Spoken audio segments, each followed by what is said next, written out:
What's up, fellas? Going on? It's your boy Nacho. I just wanted to answer a question that someone commented. They say, how much concentric to eccentric is preferable? And what they're getting at is like, how much concentric should you do while you're doing eccentric overload?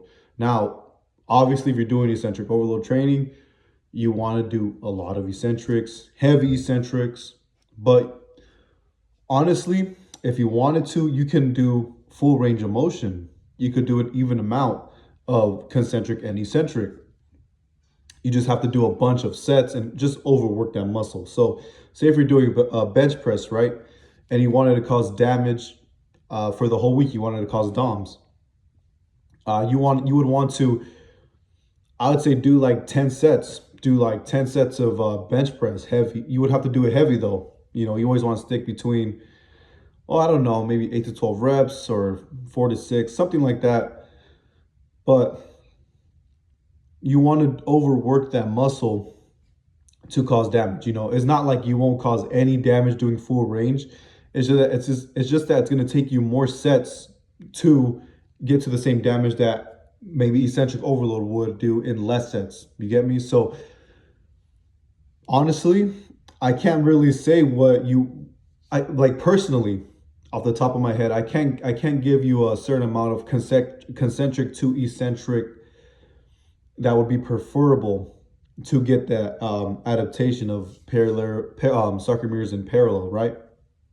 Because, like I said, you could do a full range of motion and just overwork that muscle. You will get damage and you will get the signal of sarcomeres in parallel and in series, but you need to cause damage to get those added sarcomeres, right? To grow your myofibrils.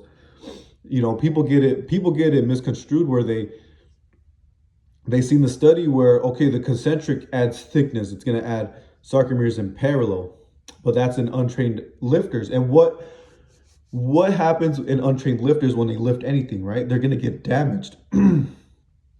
So the damage is going to cause that signal so they could add that material to the muscle, which is sarcomeres in series and in parallel. So if you're a trained lifter and you're lifting concentrically, but you're not causing muscle damage, you're not going to add anything. Why is the body going to add anything if there's no damage? When you cause damage, that's when you get these satellite cells and you get more nuclei. You go through sarcomerogenesis. But if there's no damage, you're not going to get these signals. You're not going to get these adaptations. So I'd say this: you could do full range, like I said, full range of motion. Just overwork that muscle. Do overworking of the exercise until you get damage, because you're doing the concentric and the eccentric. You're gonna get that signal. Or what I do sometimes, say if I'm doing, I kind of mix it all in. So I'll do super max length and partials with some concentric. I'm getting some concentric there, but it's mostly eccentric loading. I'm pretty sure I'm getting the signal there. Or when I'm doing my OHP work, I'm doing a push press and I'm pushing as hard as I can in the concentric. The load is supra max, so I'm not going all the way up, but I'm still pushing as much with the concentric, and I'm controlling the eccentric down. So I'm getting some concentric there, and it shows the next week I'm able to lift heavier. You guys have seen my OHP progress. I've put on like 30 pounds of my OHP in like 2 months.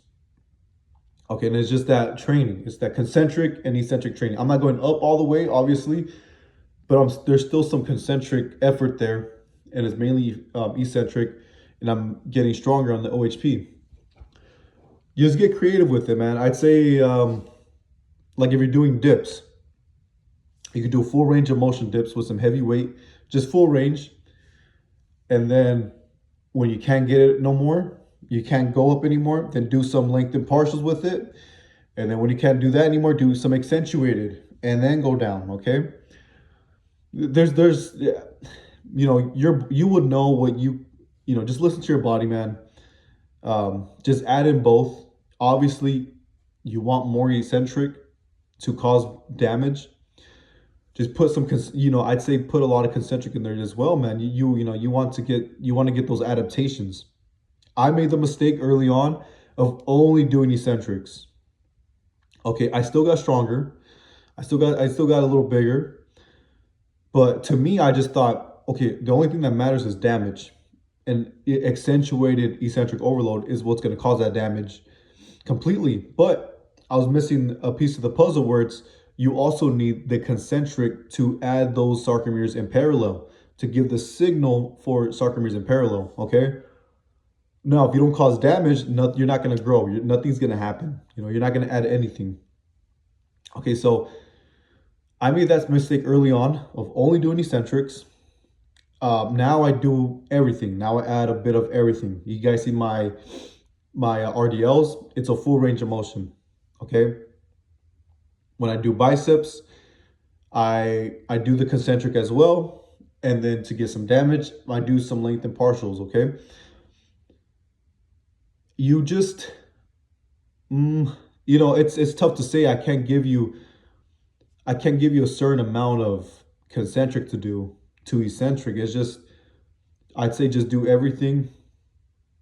Um, I could just give you examples like if you're doing a dumbbell bench press. What I did recently, I didn't post my push day this past Thursday. I didn't record it. I didn't get to post it. I will post this Thursday, but what I did was I had the 95s, and what I did, I banged out a good 10 reps with it. Okay, and it wasn't a concentric failure. It almost was, but I was doing full range of motion, and then when I decided to, I just did the eccentric overload. I did the tilting, and I got a bunch of damage from it. Okay, you get that signal from the concentric, and then you do some eccentric overload work with it. Um, it's just, you want to be well rounded. Okay, you don't want to just do eccentrics. You will, if you do just eccentrics, you're going to add mainly sarcomeres in series, and then you will add some in parallel. It's going to be a slower process of adding in parallel than doing concentric with eccentric. They're both important. It's just that the eccentric is going to cause most damage. So you want to, like I said, I would say do some reps with the concentric, pretty heavy. You want to do heavy weight with the concentric to get that mechanical tension signal, right? That stimulus. You want it to be high mechanical tension. So you want to add heavy concentric, and then you want to do eccentric overload after. Okay, okay, you're doing dumbbells, right? You're doing dumbbells, full range of motion, boom, boom, boom, boom, and then do some like the partials, and then do these tilting. Okay, you could do that, or you could just go straight to tilting, and then like a motion like this. It's gonna be like this: you tilt, you stretch, and you bring it back, and then you press, and then because that's still some concentric as well. So yeah, that's pretty much it. I'd say do a lot of concentric. You do want to do a lot of concentric, and then, but you want to do more eccentric overload. You got to make sure that eccentric is very heavy. Okay, I'm gonna give you an example of what I've been doing with my cousin. Okay, for leg day, we get on the hack squat, and he does reps with like a plain 25. Do like 4 reps with it, full range of motion. All right. He can't do one more rep. We bring him back up, and then I add a plate on each side. Then it's an added 90 pounds because you still have eccentric reserve. Then I have him do accentuated eccentric overload where he just lowers it, and he's able to do it, and he's able to do it for another like 6 reps. Bring him up and he lowers it, bring him up and then he lowers it. And so that's another, you just got to get pretty creative with it. If you're by yourself, you got to think about it a little more. But like I said, I can't give you an exact of how much concentric to do to eccentric. I just know you want to do more eccentric than concentric. But if you're doing full range of motion, it's even, and you just do an overworking of that exercise. Okay. So that's pretty much it, guys. I hope I answered your question, man. Let me know if you have any questions. Let me know if any of you guys have any more questions. Like, subscribe, and let me know. I'll see you guys later. Peace.